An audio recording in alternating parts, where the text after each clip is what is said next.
Finally, some snow around here. That's what we wanted. I know, right? After the bitter cold, Yeah. why don't we add a little snowfall into the mix? So the evening drive, a little tricky, especially up in the mountains. The snowfall is going to continue all night long and then stick around through early tomorrow morning. So tomorrow morning's drive equally not looking ideal. It is coming down out there at Lookout Mountain.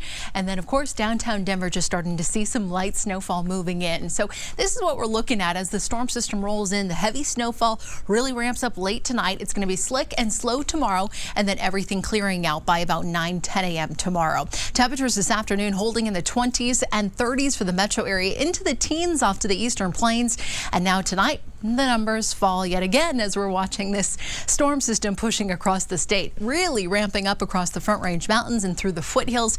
You can see areas with just darker blue pockets. That just indicates some heavier snowfall out there, like through Lakewood, C470, out toward Golden, Ken Carroll, Highlands Ranch 2, downtown Denver. Just looking at some light stuff for now, and it's beginning to fill in Douglas County, Castle Pines north toward Castle Rock. A little light snowfall still waiting for it to roll south toward Larkspur. Tonight here in Denver, we're down to about 16 degrees. Snow showers likely all night long, and when you wake up tomorrow morning too, we will drop off into the single digits off to the eastern plains, and a cold weather advisory is in effect out there, or we could see wind chill values about 10 to 15 degrees below zero. So not quite as cold as the past couple of mornings, but still very chilly. We'll drop off into the low 20s around Broomfield, Blackhawk, and up through Nederland too. So tonight it is all about the heavy snowfall, and really, if you live in Fort Collins, Greeley, I'm not expecting you folks to see much out of this storm. Primarily for us here in Denver, the west and south sides of town. By about 6-7 a.m. tomorrow, most of that heavy snowfall will be done. The cloud cover remains,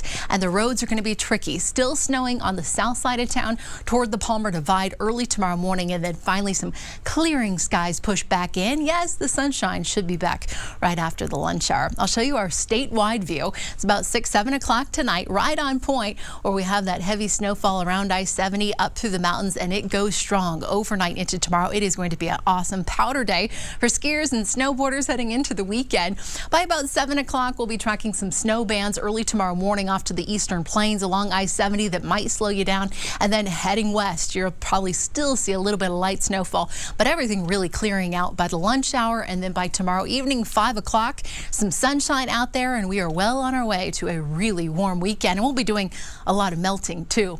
We have a winter weather advisory in effect until 8 a.m. tomorrow, about 2 to 5 inches here for the heart of the city. You live further to the west, like out toward Golden, 3 to 7, Castle Rock 3 to 7, and then up through the mountains and into the foothills, about 4 to 12 inches of new snow coming your way overnight. A little bit of sunshine by tomorrow afternoon. Temperatures will hold in the low 40s for the metro, 30s off to the eastern plains, and up through the mountains and into the foothills will sit in the 30s and low 40s around Estes Park. We'll jump and jump fast. 50s on Saturday, 60s on Sunday, and then we stay there into early next week. We'll be back right after this.